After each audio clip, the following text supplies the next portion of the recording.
Members of Congress, I have the high privilege and distinct honor to present to you the President of the United States.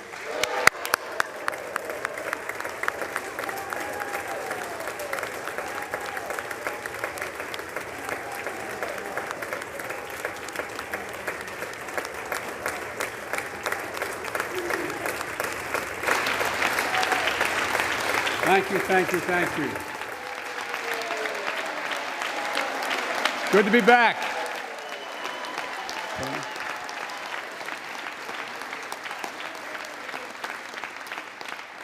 As Mitch and Chuck will understand, it's good to be almost home, down the hall.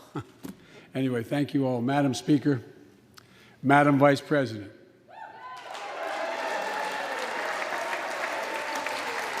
No president has ever said those words from this podium. No president has ever said those words, and it's about time.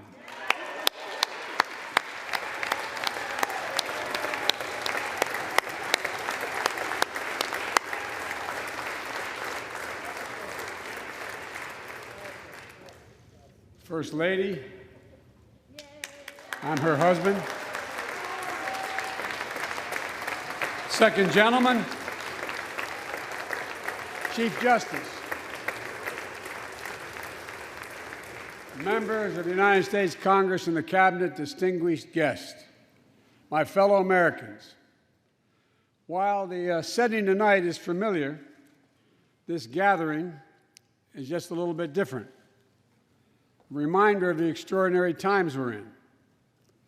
Throughout our history, presidents have come to this chamber to speak to Congress, to the nation, and to the world, to declare war, to celebrate peace, to announce new plans and possibilities. Tonight, I come to talk about crisis and opportunity, about rebuilding the nation, revitalizing our democracy, and winning the future for America. I stand here tonight, one day shy of the 100th day of my administration.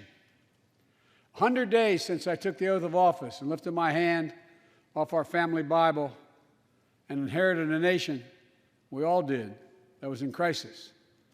The worst pandemic in a century, the worst economic crisis since the Great Depression, the worst attack on our democracy since the Civil War.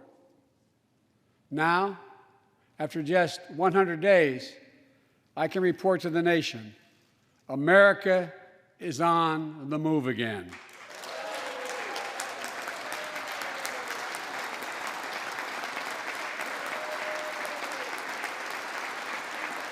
Turning peril into possibility, crisis to opportunity, setbacks into strength.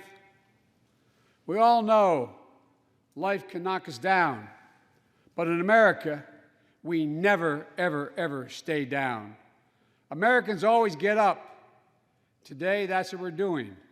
America's rising anew, choosing hope over fear, truth over lies, and light over darkness.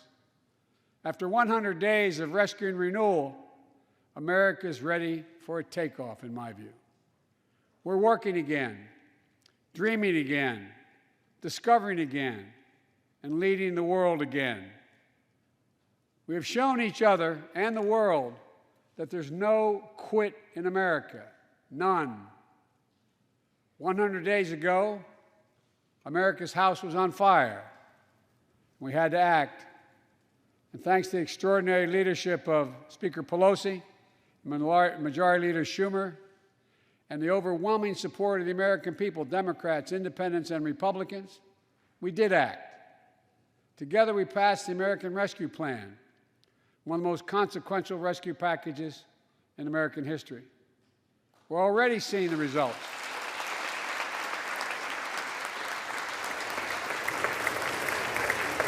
We're already seeing the results.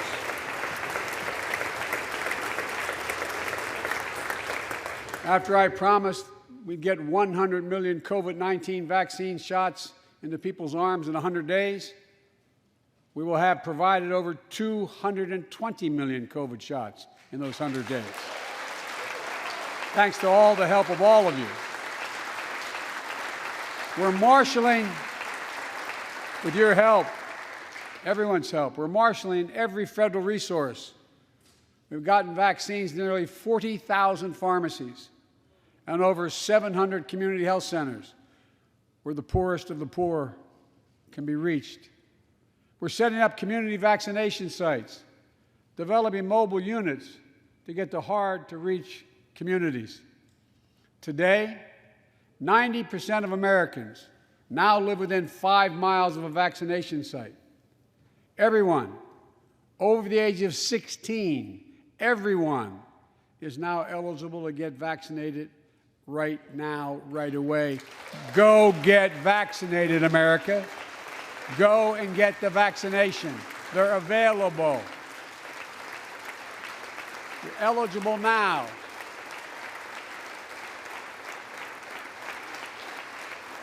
When I was sworn in on January 20th, less than 1% of the seniors in America were fully vaccinated against COVID-19. 100 days later, 70% of seniors in America over 65 are protected, fully protected. Senior deaths from COVID-19 are down 80% since January, down 80% because of all of you. And more than half of all the adults in America have gotten at least one shot. A mass vaccination center in Glendale, Arizona, I asked the nurse, I said, "What's it like?" She looked at me and she said, "It's like every shot is giving a dose of hope," was her phrase, a dose of hope. A dose of hope for an educator in Florida who has a child suffering from an autoimmune disease. Wrote to me, said she was worried about bringing the virus home. She said she then got vaccinated at a large site in her car. She said she sat in her car when she got vaccinated and just cried. Cried out of joy and cried out of relief. Parents, seeing the smiles on their kids' faces for those who are able to go back to school because the teachers and school bus drivers and cafeteria workers have been vaccinated. Grandparents, hugging their children and grandchildren instead of pressing hands against a window to say goodbye. It means everything. Those things mean everything. You know, there's still, you all know it, you know it better than any group of Americans, there's still more work to do to beat this virus. We can't let our guard down.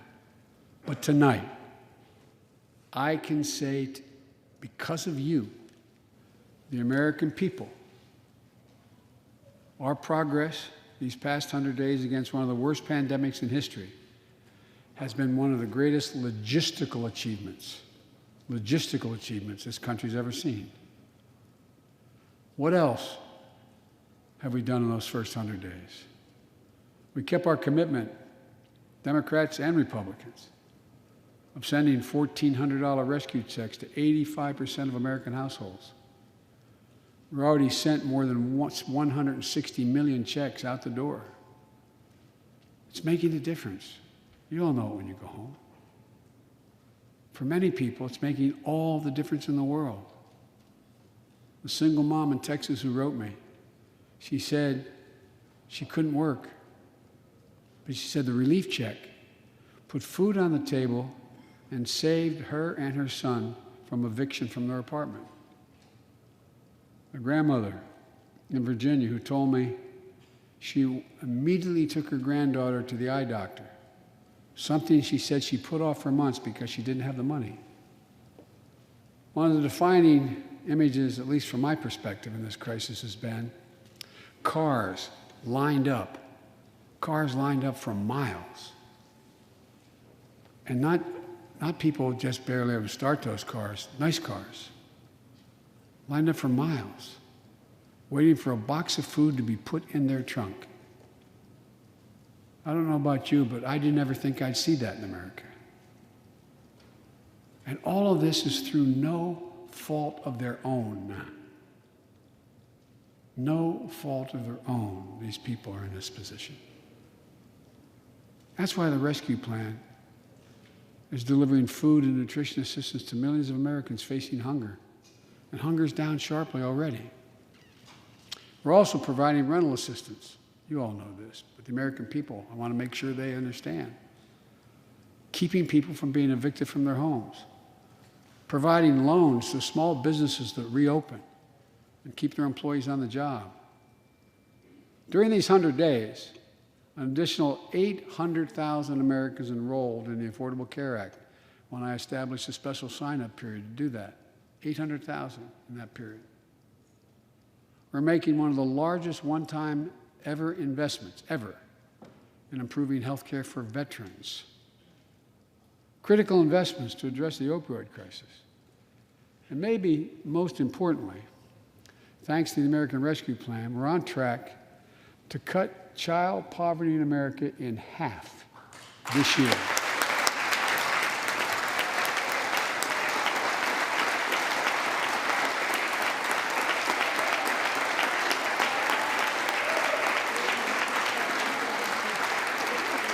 And in the process,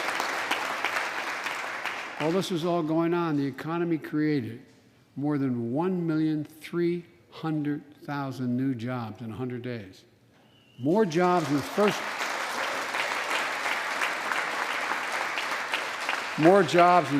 100 days than any president on record. The International Monetary Fund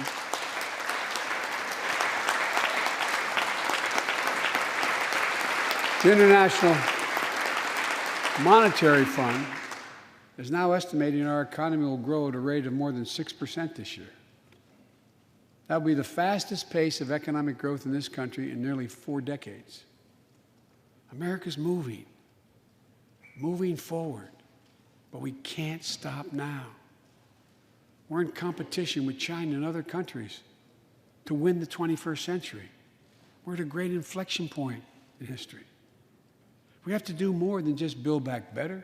We have to build back better. We have to compete more strenuously than we have. Throughout our history, if you think about it, public investment in infrastructure has literally transformed America, our attitudes as well as our opportunities. The Transcontinental Railroad, the interstate highways, united 2 oceans and brought a totally new age of progress to the United States of America. Universal public schools and college aid opened wide the doors of opportunity. Scientific breakthroughs took us to the moon. Now we're on Mars, discovering vaccines, gave us the internet, and so much more. These are investments we made together as one country, and investments that only the government was in a position to make. Time and again, they propel us into the future. That's why I proposed the American Jobs Plan, a once-in-a-generation investment in America itself. This is the largest jobs plan since World War II. It creates jobs to upgrade our transportation infrastructure, jobs modernizing our roads, bridges, highways, jobs building ports and airports, rail corridors, transit lines. It's clean water.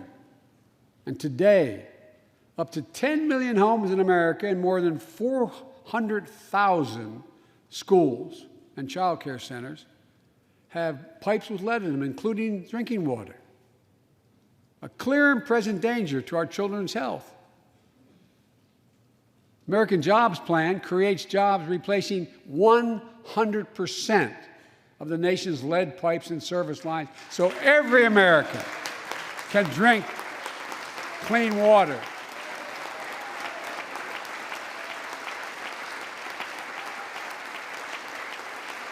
And in the process, it will create thousands and thousands of good-paying jobs. It creates jobs connecting every American with high-speed internet, including 35% of the rural America that still doesn't have it. This is going to help our kids and our businesses succeed in the 21st century economy. And I'm asking the Vice President to lead this effort, if she would, because I know it will get done. Creates jobs building a modern power grid. Our grids are vulnerable to storms, hacks, catastrophic failures with tragic results, as we saw in Texas and elsewhere during the winter storms. The American Jobs Plan will create jobs that lay thousands of miles of transmission lines needed to build a resilient and fully clean grid. We can do that. Look, the American Jobs Plan will help millions of people get back to their jobs and back to their careers. 2 million women have dropped out of the workforce during this pandemic. 2 million. And too often because they couldn't get the care they needed to care for their child or care for an elderly parent who needs help. 800,000 families are on the Medicare waiting list right now to get home care for their aging parent or loved one with disability. If you think it's not important, check out in your own district, Democrat or Republican. Democrat or Republican voters. Their great concern, almost as much as their children, is taking care of an elderly loved one who can't be left alone. Medicaid contemplated it, but this plan is going to help those families and create jobs for our caregivers with better wages and better benefits, continuing a cycle of growth. For too long, we've failed to use the most important word when it comes to meeting the climate crisis: jobs. Jobs. Jobs.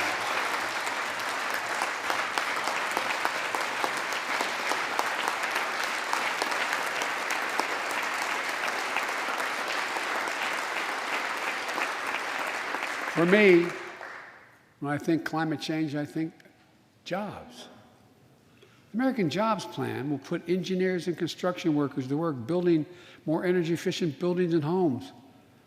Electrical workers, IBEW members installing 500,000 charging stations along our highways so we can own the electric car market. Farmers planting cover crops so they can reduce the carbon dioxide in the air and get paid for doing it. Look, think about it. There is simply no reason why the blades for wind turbines can't be built in Pittsburgh instead of Beijing. No reason. None. No reason. So, folks, there's no reason why American workers can't lead the world in the production of electric vehicles and batteries. I mean, there is no reason. We have the capacity. We're the brightest, best trained people in the world. The American Jobs Plan is going to create millions of good-paying jobs, jobs Americans can raise a family on. As my dad would then say, with a little breathing room. And all the investments in the American Job Plan will be guided by one principle: buy American. Buy American. And I might note parenthetically, that does not violate any trade agreement. It's been the law since the 30s. Buy American. American tax dollars are going to be used to buy American products made in America to create American jobs. That's the way it's supposed to be, and it will be in this administration.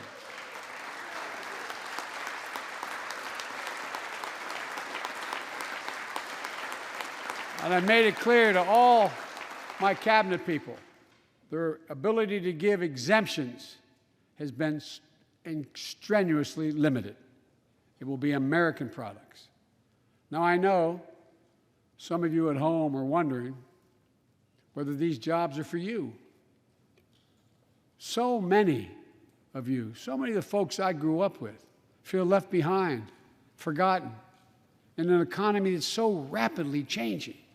It's frightening. I want to speak directly to you, because you think about it. That's what people are most worried about. Can I fit in? Independent experts estimate the American Jobs Plan will add millions of jobs and trillions of dollars to economic growth in the years to come. It is an 8-year program. These are good-paying jobs that can't be outsourced.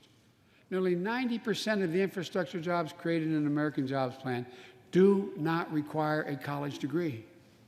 75% don't require an associate's degree. The American Jobs Plan is a blue-collar blueprint to build America. That's what it is.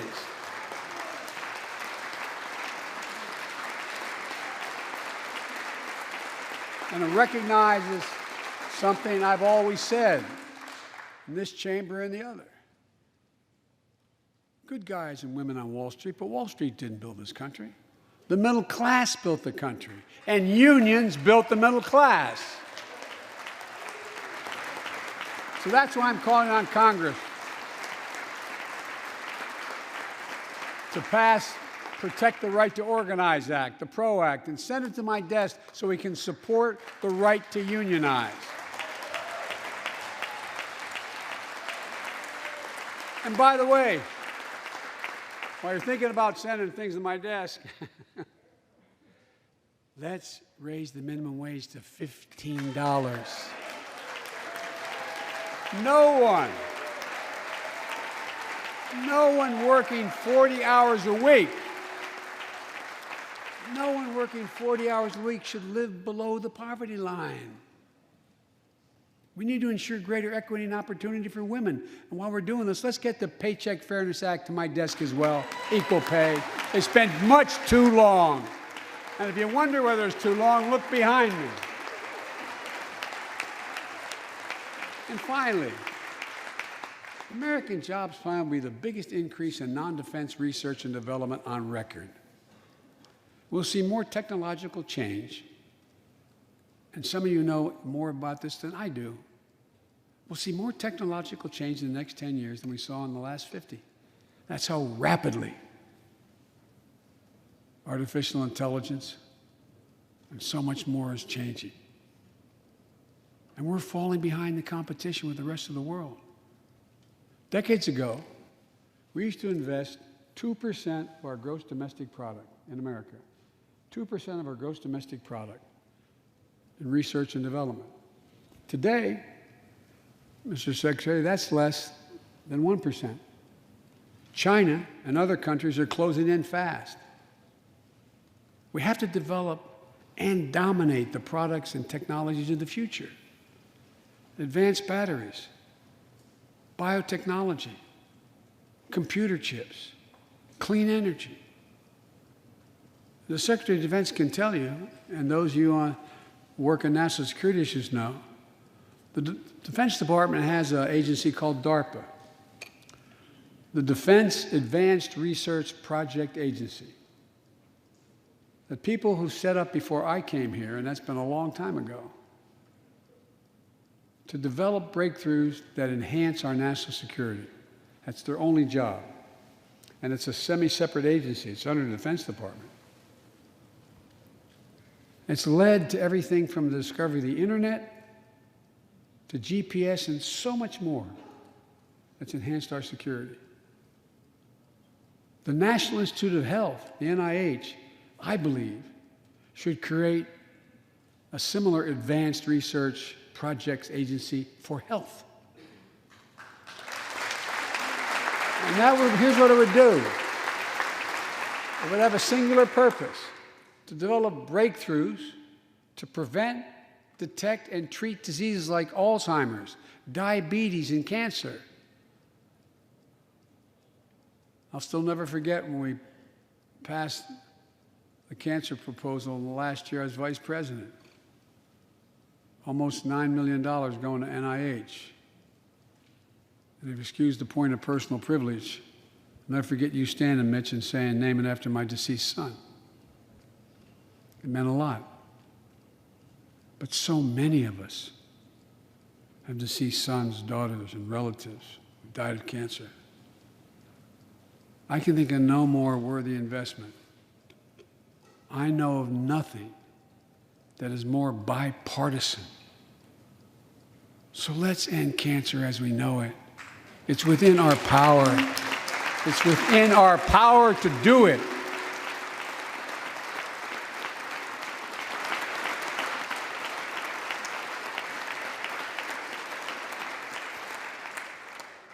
Investments in jobs and infrastructure like the ones we're talking about have often had bipartisan support in the past.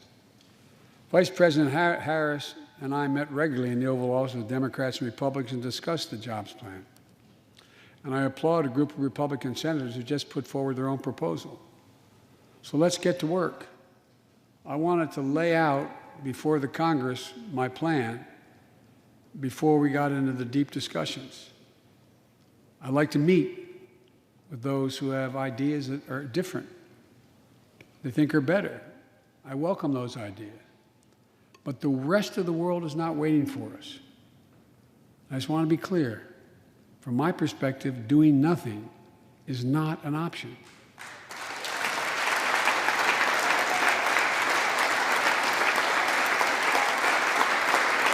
Look,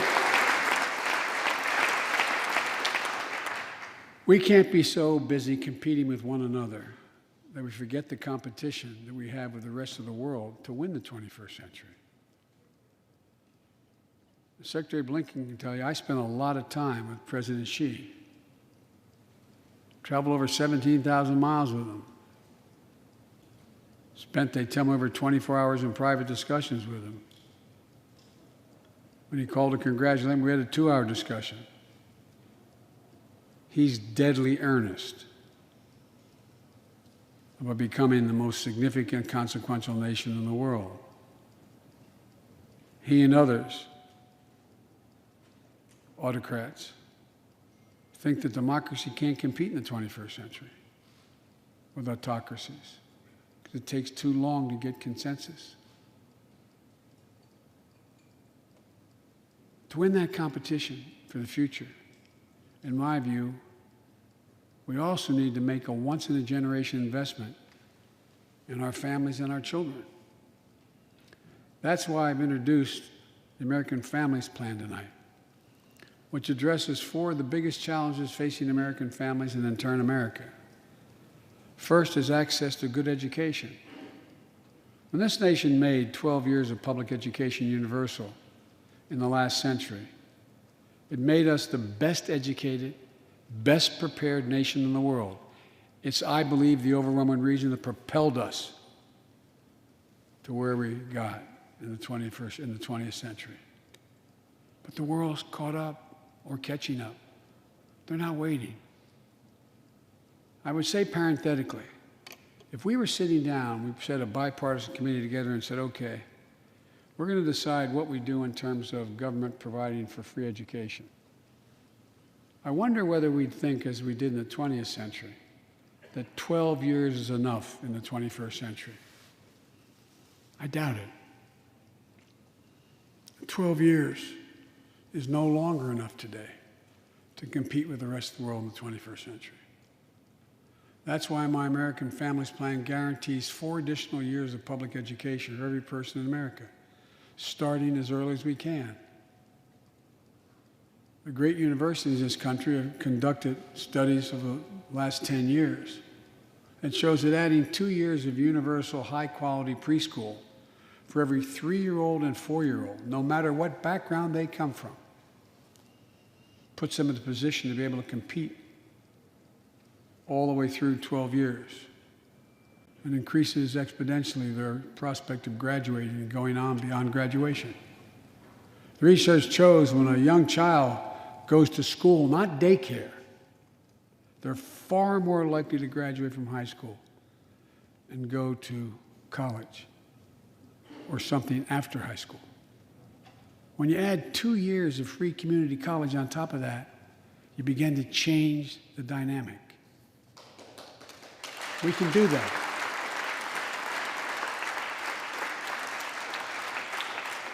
And we'll increase Pell Grants and invest in historical black colleges and universities, tribal colleges, minority-serving institutions. The reason is they don't have the endowments. But their students are just as capable of learning about cybersecurity, just as capable of learning about metallurgy, all the things that are going on that provide those jobs of the future. Jill is a community college professor who teaches today as First Lady. She's long said,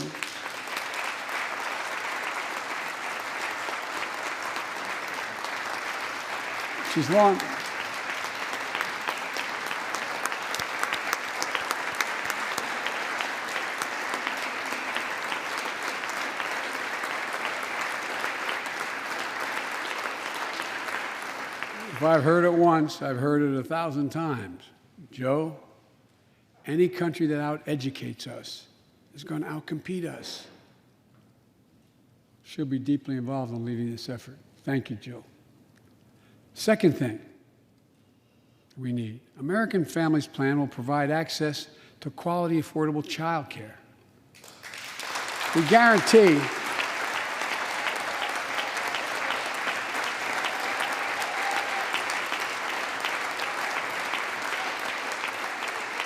when I'm proposing the legislation, we guarantee that low and middle-income families will pay no more than 7% of their income for high-quality care for children up to the age of 5.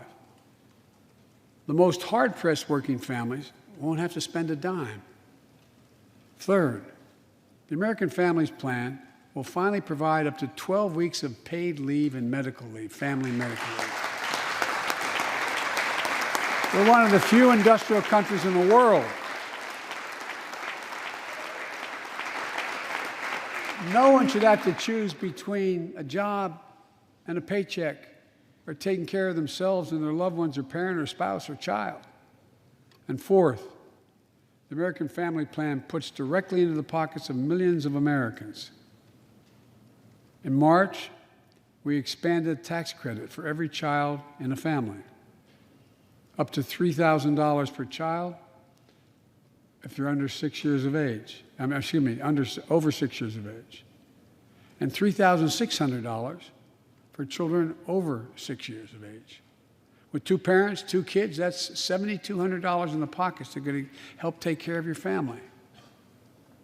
And that will help more than 65 million children and help cut child care poverty in half.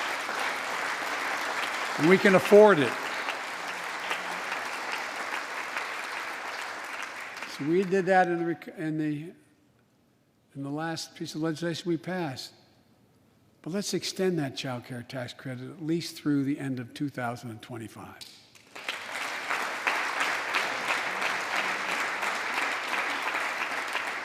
The American Rescue Plan lowered health care premiums for 9 million Americans who buy their coverage under the Affordable Care Act.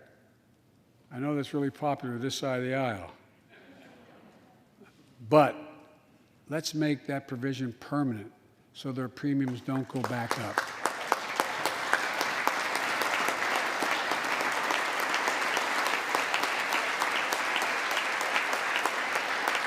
In addition to my family's plan, I'm going to work with Congress to address this year other critical priorities for American families.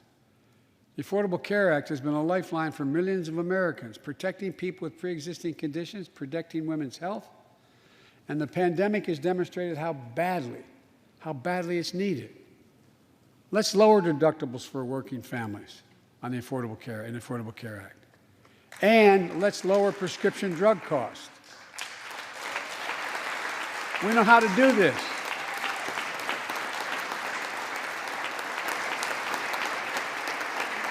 The last president had that as an objective. We all know how outrageously expensive drugs are in America.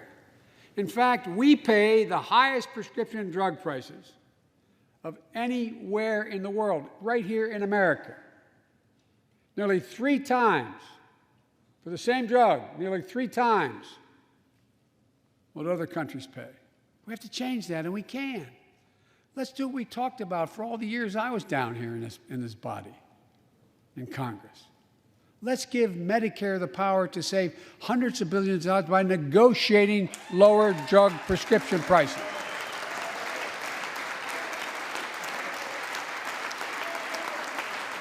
And by the way, it won't just help people on Medicare. a lower prescription drug cost for everyone. And the money we save, which is billions of dollars, can go to strengthen the Affordable Care Act and expand Medicare coverage benefits without costing taxpayers an additional penny. It's within our power to do it. Let's do it now.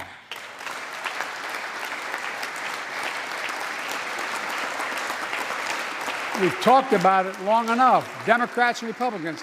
Let's get it done this year. This is all about a simple premise. Health care should be a right, not a privilege in America.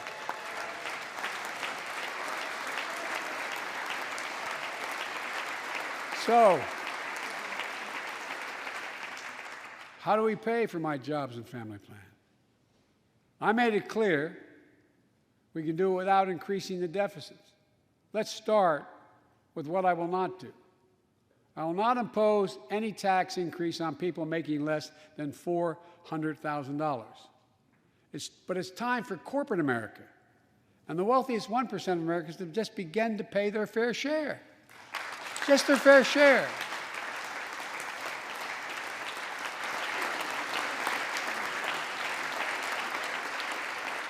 Sometimes I have arguments with my friends in the Democratic Party. I think you should be able to become a billionaire and a millionaire, but pay your fair share. A recent study shows that 55 of the nation's biggest corporations paid zero federal tax last year. Those 55 corporations made in excess of $40 billion in profit. A lot of companies also evade taxes through tax havens in Switzerland and Bermuda and the Cayman Islands. And they benefit from tax loopholes and deductions for offshoring jobs and shifting profits overseas. It's not right. We're going to reform corporate taxes so they pay their fair share and help pay for the public investments their businesses will benefit from as well.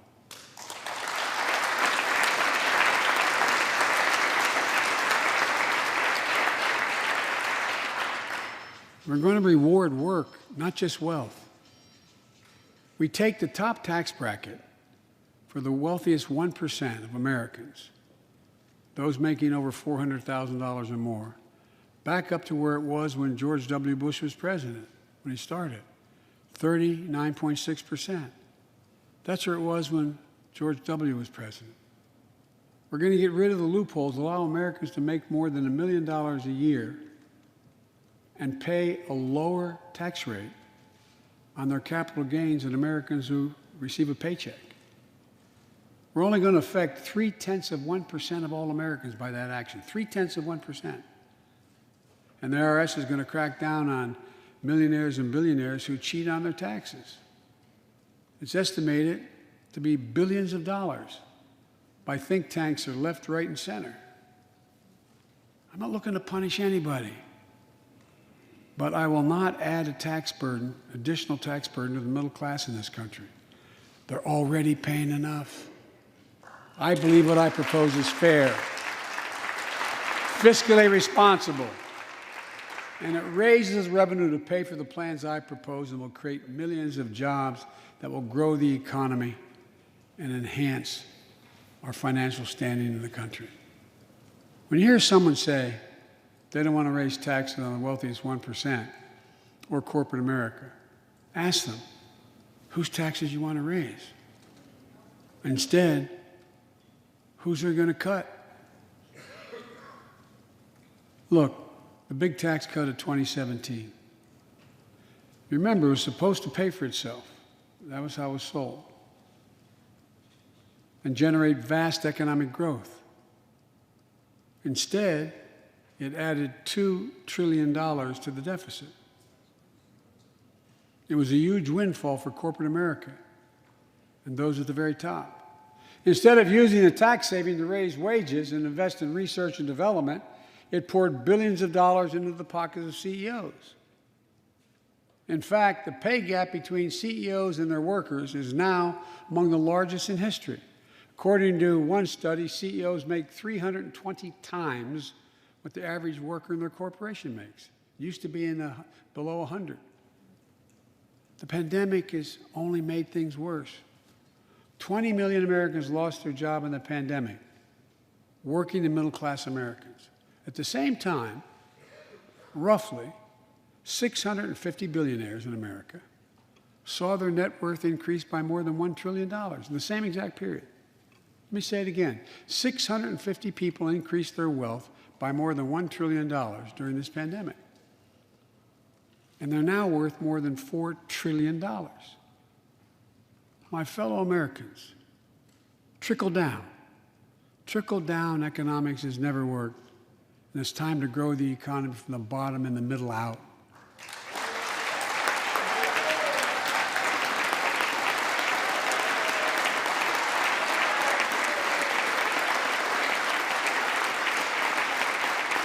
You know, there's a broad consensus of economists left, right, and center, and they agree what I'm proposing will help create millions of jobs and generate historic economic growth.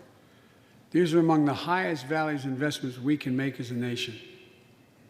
I've often said our greatest strength is the power of our example, not just the example of our power. In my conversations with world leaders, and I've spoken to over 38, 40 of them now, I've made it known that America's back. And you know what they say? The comment I hear most of all from them? So they say, we see America's back, but for how long? But for how long? My fellow Americans, we have to show not just that we're back, but that we're back to stay, and that we aren't going to go it alone.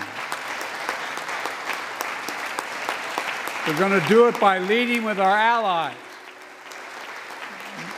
No one nation can deal with all the crises of our time, from terrorism to nuclear proliferation, mass migration, cybersecurity, climate change, as well as what we're experiencing now, pandemics. There's no wall high enough to keep any virus out. And our own vaccine supply, as it grows to meet our needs, and we're meeting them, will become an arsenal for vaccines for other countries, just as America was an arsenal for democracy for the world, and in consequence influence the world. But every American will have access before that occurs. Every American will have access to be fully covered by COVID-19 from the vaccines we have. Look, the climate crisis is not our fight alone, it's a global fight. The United States accounts, as all of you know, less than 15% of carbon emissions. The rest of the world accounts for 85%. That's why I kept my commitment to rejoin the Paris Accord, because if we do everything perfectly, it's not going to ultimately matter. I kept my commitment to convene a climate summit right here in America with all the major economies of the world: China, Russia, India, European Union. And I said I'd do it in my first 100 days. I want to be very blunt about it.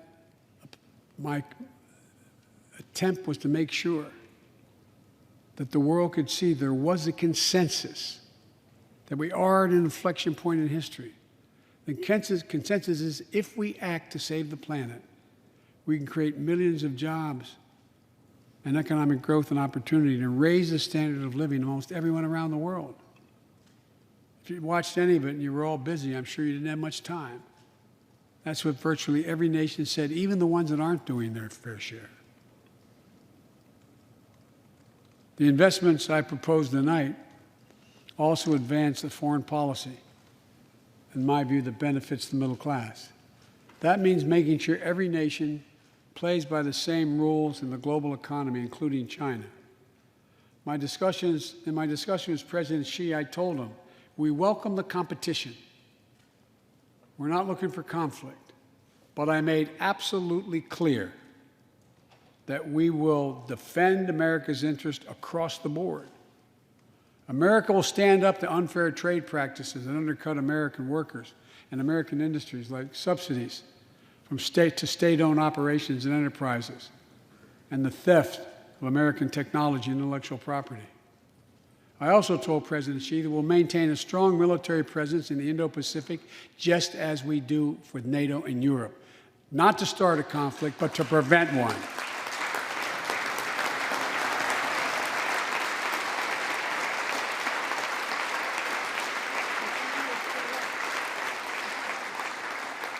I told them what I've said to many world leaders, that America will not back away from our commitments, our commitment to human rights and fundamental freedoms, and to our alliances. And I pointed out to him, no responsible American president could remain silent when basic human rights are being so blatantly violated. An American president has to represent the essence of what our country stands for. America is an idea, the most unique idea in history. We are created, all of us, equal. It's who we are.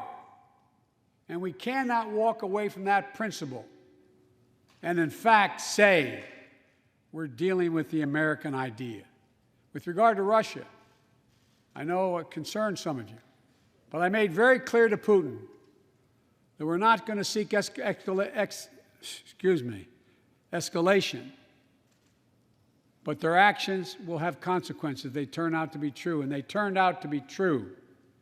So I responded directly and proportionately to Russia's interference in our elections and the cyber attacks on our government and our business. They did both of these things, and I told them we would respond, and we have.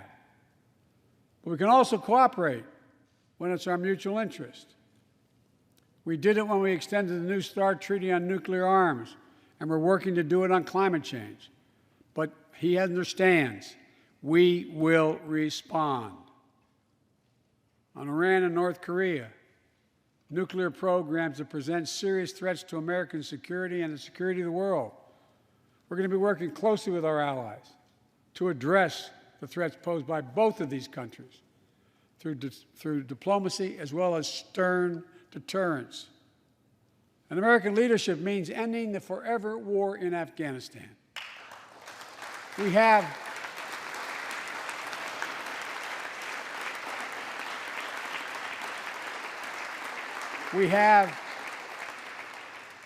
without hyperbole, the greatest fighting force in the history of the world. I'm the first president in 40 years who knows what it means to have a son serving in a war zone. Today, we have service members serving in the same war zone as their parents did. We have service members in Afghanistan who are not yet born on 9/11. The war in Afghanistan, as we remember the debates here, were never meant to be multi-generational undertakings of nation building. We went to Afghanistan to get the terrorists who attacked us on 9/11. And we said we would follow Osama bin Laden to the gates of hell to do it. If you've been in the upper Konar Valley, you've kind of seen the gates of hell. And we delivered justice to bin Laden. We degraded the terrorist threat of al-Qaeda in Afghanistan. And after 20 years of valor, and sacrifice, it's time to bring those troops home. Look,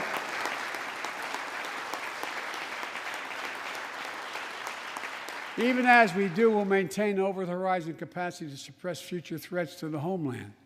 And make no mistake, in 20 years, terrorism has metastasized. The threat has evolved way beyond Afghanistan. Those of you in the intelligence committees, the foreign relations committee, defense committees, you know well, we have to remain vigilant against the threats to the United States wherever they come from. Al-Qaeda and ISIS are in Yemen, Syria, Somalia, other places in Africa, in the Middle East, and beyond. And we won't ignore what our intelligence agencies have determined to be the most lethal terrorist threat to the homeland today. White supremacy is terrorism. We're not going to ignore that either. My fellow Americans, look, we have to come together to heal the soul of this nation. It was nearly a year ago before her father's funeral when I spoke with Gianna Floyd, George Floyd's young daughter. She's a little tyke, so I was kneeling down to talk to her. so I could look her in the eye. She looked at me, she said, "My daddy changed the world." Well, after the conviction of George Floyd's murderer, we can see how right she was if we have the courage to act as a Congress.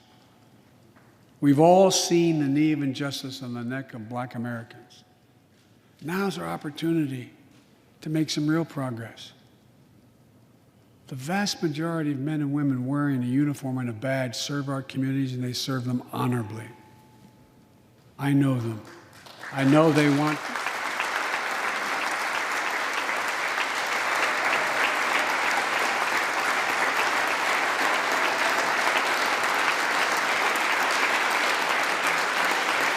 I know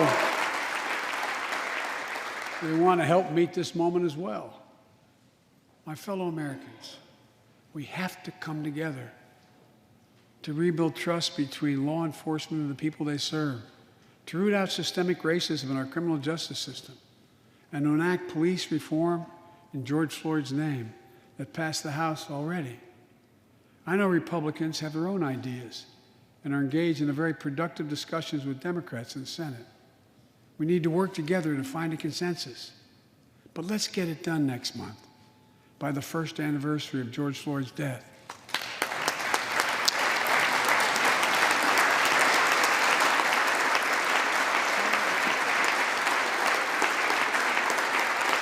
The country supports this reform, and Congress should act.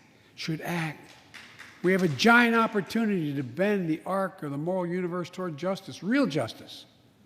And with the plans outlined tonight, we have a real chance to root out systemic racism that plagues America and American lives in other ways. A chance to deliver real equity, good jobs, good schools, affordable housing, clean air, clean water, being able to generate wealth and pass it down through generations because you have an access to purchase a house.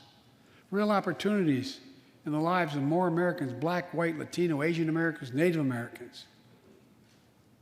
Look, I also want to thank the United States Senate for voting 94-1 to pass the COVID-19 Hate Crimes Act to protect Asian American and Pacific Islanders. You acted decisively.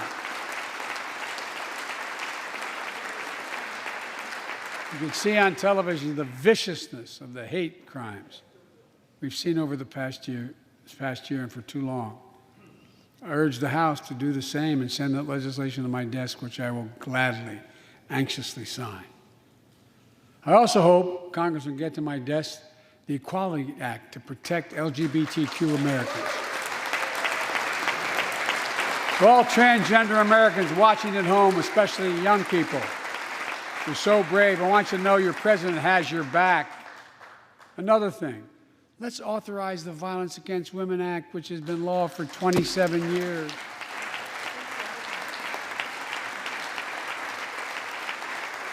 "27 years ago, I wrote it.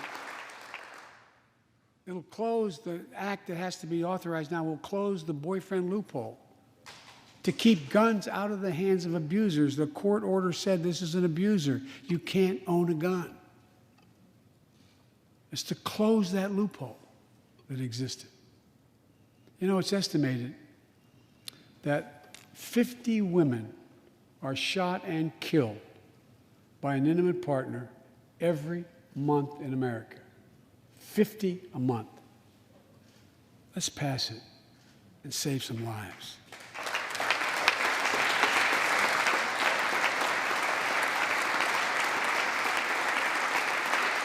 And I need not tell anyone this, but gun violence has become an epidemic in America. The flag at the White House was still flying at half-mast for the 8 victims of the mass shooting in Georgia, when 10 more lives were taken in a mass shooting in Colorado. And in the week in between those two events, 250 other Americans were shot dead in the streets of America. 250 shot dead. I know how hard it is to make progress on this issue. In the 90s, we passed universal background checks. a ban on assault weapons and high-capacity magazines that hold 100 rounds that can be fired off in seconds. We beat the NRA. Mass shootings and gun violence declined. Check out the report over 10 years.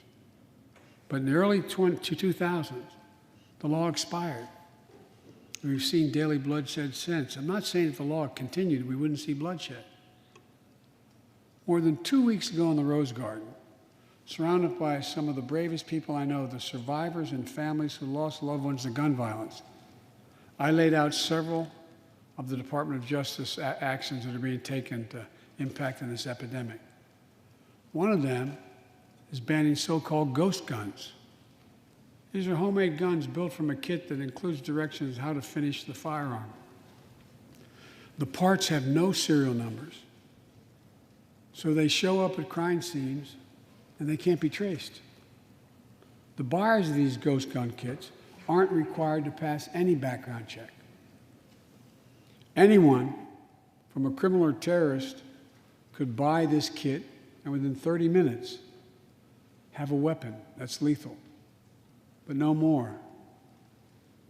And I'll do everything in my power to protect the American people from this epidemic of gun violence, but it's time for Congress to act as well. Look,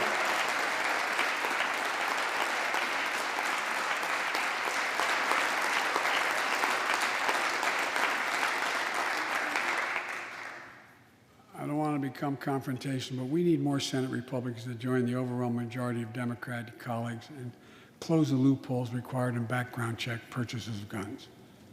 We need a ban on assault weapons and high-capacity magazines. And don't tell me it can't be done. We did it before and it worked. Talk to most responsible gun owners and hunters. They'll tell you there's no possible justification for having 100 rounds in a weapon. What do you think, deer wearing Kevlar vests? They'll tell you that there are too many people today who are able to buy a gun but shouldn't be able to buy a gun. These kinds of reasonable reforms have overwhelming support from the American people, including many gun owners. The country supports reform, and Congress should act. This shouldn't be a red or blue issue. And no amendment to the Constitution is absolute. You can't yell fire in a crowded theater. From the very beginning, there were certain guns, weapons, that could not be owned by Americans. Certain people could not own those weapons ever. We're not changing the Constitution. We're being reasonable. I think this is not a Democrat or Republican issue. I think it's an American issue. And here's what else we can do. Immigration has always been essential to America. Let's end our exhausting war over immigration. For more than 30 years, politicians have talked about immigration reform, and we've done nothing about it. It's time to fix it. On day one of my presidency, I kept my commitment and sent a comprehensive immigration bill to the United States Congress. If you believe we need to secure the border, pass it because it has a lot of money for high-tech border security. If you believe in a pathway to citizenship, pass it. There's over 11 million undocumented folks, the vast majority of here overstaying visas. Pass it. We can actually, if you actually want to solve a problem, I've sent a bill to take a close look at it. We also have to get at the root problem of why people are fleeing, particularly to our southern border from Guatemala, Honduras, and El Salvador. The violence, the corruption, the gangs, the political instability, hunger, hurricanes, earthquakes, natural disasters. When I was president, when I was vice president, the president asked me to focus on providing help needed to address the root causes of migration. And it helped keep people in their own countries instead of being forced to leave. The plan was working, but the last administration decided it was not worth it. I'm restoring the program and asked Vice President Harris to lead our diplomatic effort to take care of this. I have absolute confidence she'll get the job done. Now look, if you don't like my plan, let's at least pass what we all agree on. Congress needs to pass legislation this year to finally secure protection for dreamers. The young people have only known America as their home. And permanent protection for immigrants who are here on temporary protective status who came from countries beset by man-made and natural-made violence and disaster, as well as a pathway to citizenship for foreign workers who put food on our tables. Look, immigrants have done so much for America during this pandemic and throughout our history. The country supports immigration reform. We should act. Let's argue over it. Let's debate it. But let's act. And if we truly want to restore the soul of America, we need to protect the sacred right to vote. Most people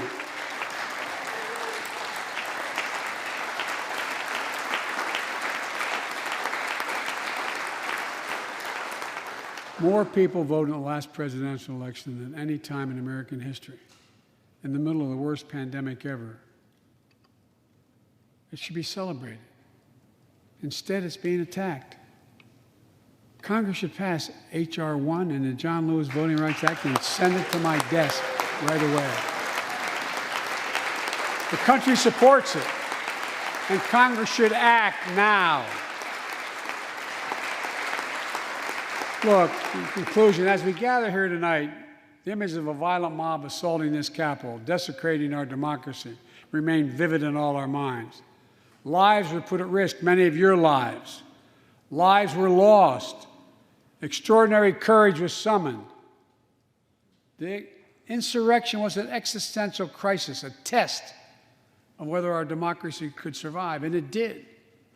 But the struggle is far from over. The question of whether our democracy will long endure is both ancient and urgent, as old as our republic, still vital today.